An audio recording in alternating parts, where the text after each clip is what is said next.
Hello, bienvenue dans ce nouveau cours de kanji.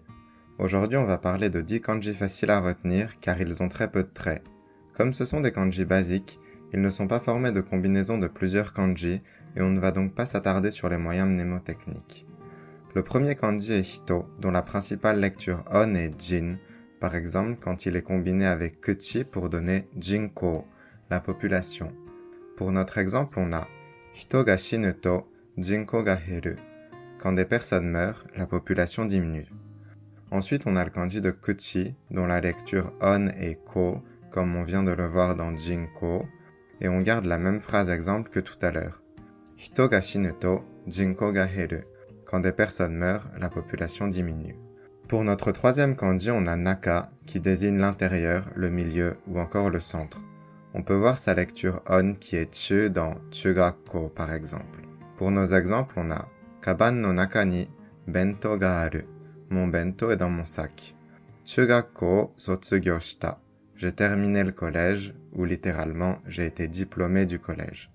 Pour la deuxième phrase exemple, il est intéressant de noter qu'on n'utilise ni la particule ni la particule kara, mais bien la particule o pour dire qu'on a été diplômé.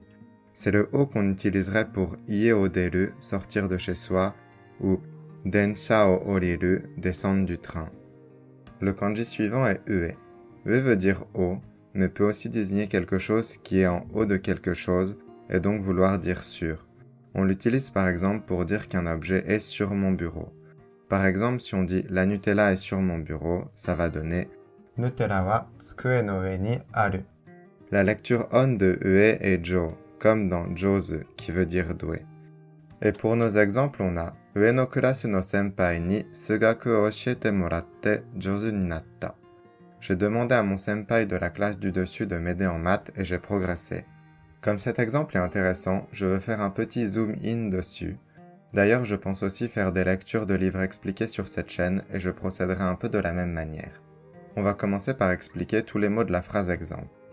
Ue no kurasu correspond à la classe du dessus. No senpai correspond à mon senpai. La particule ni ici a le sens de à. Sugaku, ce sont les maths. Oshieru a le sens de enseigner, mais ici dans la traduction il est rendu par de m'aider. Morau qui veut dire recevoir et qui indique aussi dans le même temps qu'on est redevable est ici à la forme en te, donc moratte, et dans la traduction il va correspondre à j'ai demandé et. Enfin, jozu ni natta qui veut littéralement dire je suis devenu doué correspond ici tout simplement à j'ai progressé. Bien comprendre la structure de cette phrase est très intéressant si vous voulez arriver à construire des phrases naturelles en japonais. Cette phrase a pour élément central morau, qui veut dire j'ai reçu, affublé d'une forme en te qui implique que la suite de la phrase va être la conséquence logique d'avoir reçu quelque chose. On a donc cet élément central moratte qui est j'ai reçu et ce qu'on a reçu est indiqué par la particule o, ici donc sugaku o oshiete, de m'apprendre les maths. La provenance est indiquée par la particule ni, je l'ai reçu de qui, je l'ai reçu de ue no kurasu no senpai ni. Et enfin, la conséquence de tout ça, c'est jozu ni natta, je suis devenu doué, sous-entendu en maths. À noter que le sujet de cette phrase est je, mais que comme extrêmement souvent en japonais, il est ici implicite. On termine ici ce hiatus et on enchaîne avec le cinquième kanji. Shita. Ce kanji désigne ce qui est en dessous ou en bas. Sa lecture on est ge, comme dans geri, la diarrhée.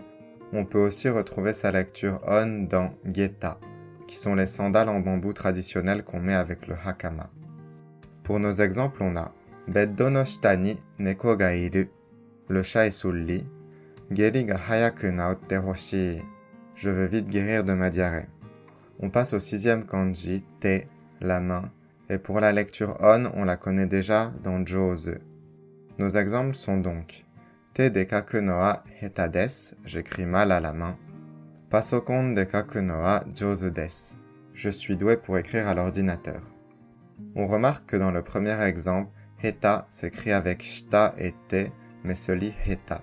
C'est une lecture inventée pour correspondre au sens du mot. Il en existe une dizaine en japonais et il faut juste les retenir comme étant des exceptions. La plus célèbre de ces expressions est sans doute dans le mot otona, qui veut dire adulte, et qui est composé de oki, qui veut dire grand, et de hito, qui veut dire l'homme.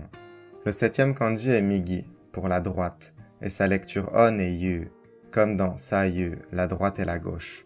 Pour nos exemples, on a kuruma ga migi ni magatta, la voiture a tourné à droite, et michi o wataru toki ni sayu o kakunin shita hou ga ii.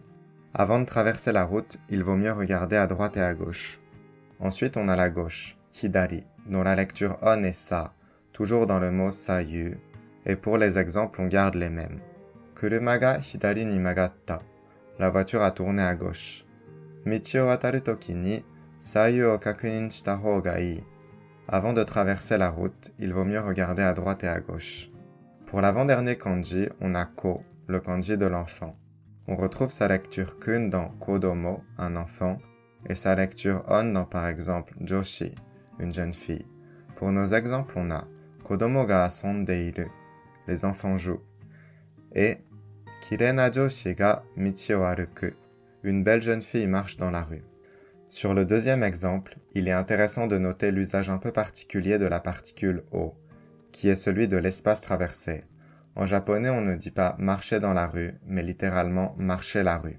Ce sera pareil si on dit nager dans la mer, umi o oyogu, ou bien voler dans le ciel, sora o tobu.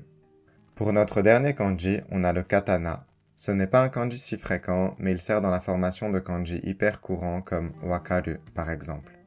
Sa lecture kun est donc katana et sa lecture on est to, comme dans Nito-ryu, qui est la technique que débloque Kirito dans SAO et qui consiste à tenir une épée dans chaque main.